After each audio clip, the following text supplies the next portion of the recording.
So the first question we have is, how can using cannabis affect your physical health? This is a really great question. And I think the best way to think about it is to think about how can cannabis affect your health immediately while you're using it, and then longer term effects. So what can happen right after you vape or smoke marijuana is you can feel your heart rate go up. You may feel some palpitations, feel uncomfortable that way. Definitely affects your coordination, which may be something that you think could be funny, but actually can increase your risk of injury. It can make you not perform as well on the field if you're participating in a sport, those sorts of things. Your judgment is definitely impaired, so you may make some decisions that aren't really in your interest, taking risks with sexual activity or getting in the car and driving after using cannabis because you may think that it's fine, and it's definitely not fine. Obviously, anytime you inhale something that's not just clean air, it's going to irritate your lungs, coughing, wheezing, lung irritation, that sort of thing. And one that may be a real big surprise to a lot of people is it can make you feel more anxious. So you may actually have more anxiety type symptoms right after you smoke marijuana.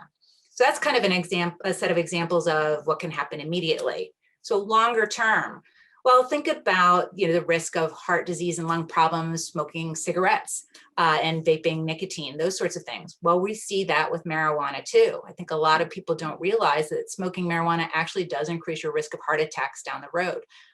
Can also increase the risk of chronic lung diseases like emphysema and COPD. Also, it's associated with lower IQ and lower achievement. The reason for lower IQ is because your brain is being built all the way into your early and mid 20s. And so interfering with that process decreases your capacity for intellectual function. Achievement in school is really important in terms of protecting your health down the road through the rest of your life. So having lower achievement will definitely negatively impact that down the road. And then the last thing that I do want to make sure that everybody is aware of is that long-term marijuana use can actually precipitate mental illness in certain people.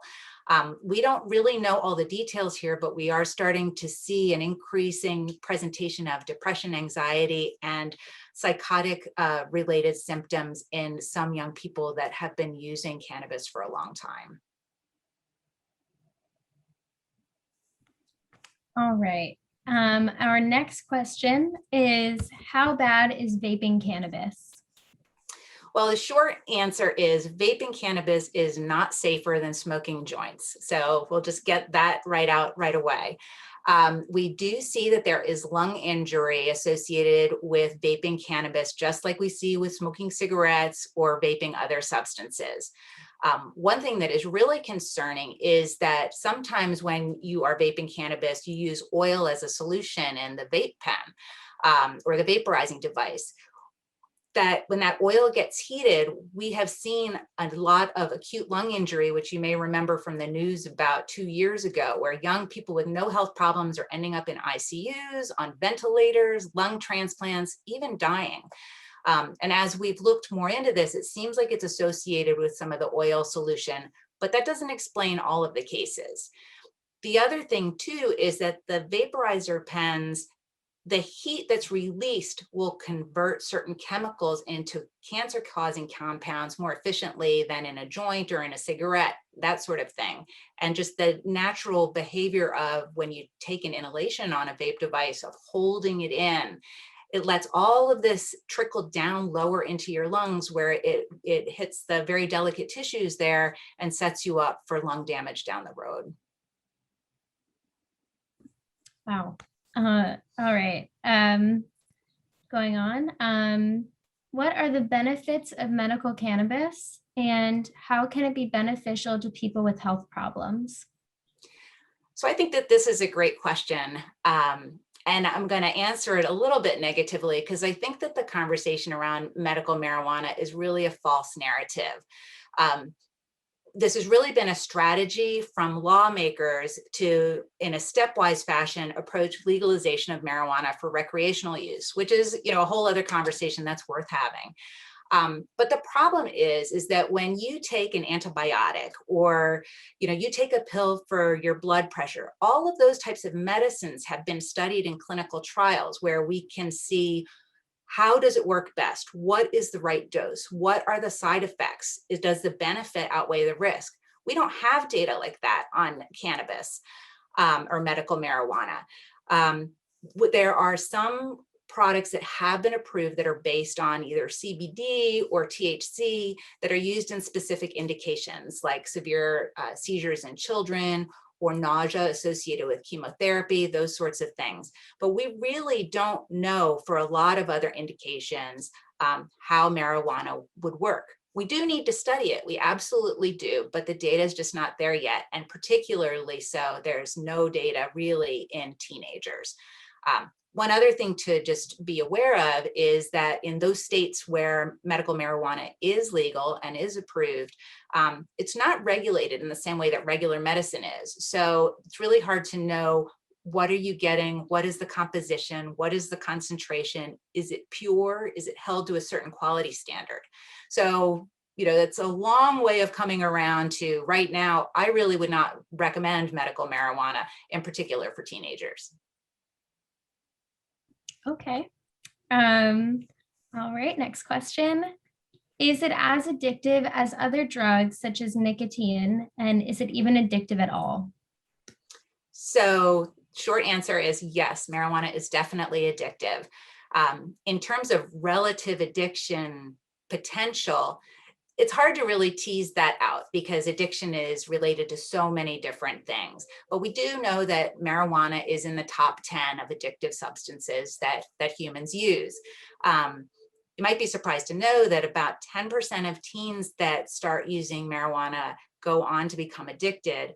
And this really shocking figure is because of what I had mentioned before, is that your brain is still being built really into your early 20s to mid 20s. And so what that means is that anything that's a reward pathway is becoming more and more efficient. So we hope that the reward pathway is exercise makes you feel good, so then you get in the habit of exercising, or studying helps you achieve a goal, so it positively reinforces studying. What we don't want to have happen is that the reward pathway is you use a substance, it makes you feel good, and so your brain is registering that as a reward and building a very efficient pathway, so you keep doing that behavior. Another thing to think about with substances that are addictive or you become dependent on is it can be associated with withdrawal symptoms. And we do see that with marijuana. When people stop using cannabis and marijuana after using for a prolonged period of time, they can be irritable, have depression symptoms, feel anxious, feel shaky, get chills, break out in sweats, have a stomach ache, all sorts of things that are well described withdrawal syndrome when marijuana use is stopped. And another note too is this can be in any form. It can be in edibles, smoking, vaping, any form of marijuana use. So one is not safer than the other with regards to addiction potential. We've got one more question. And that is, on average, at what age do teenagers start to experiment with cannabis?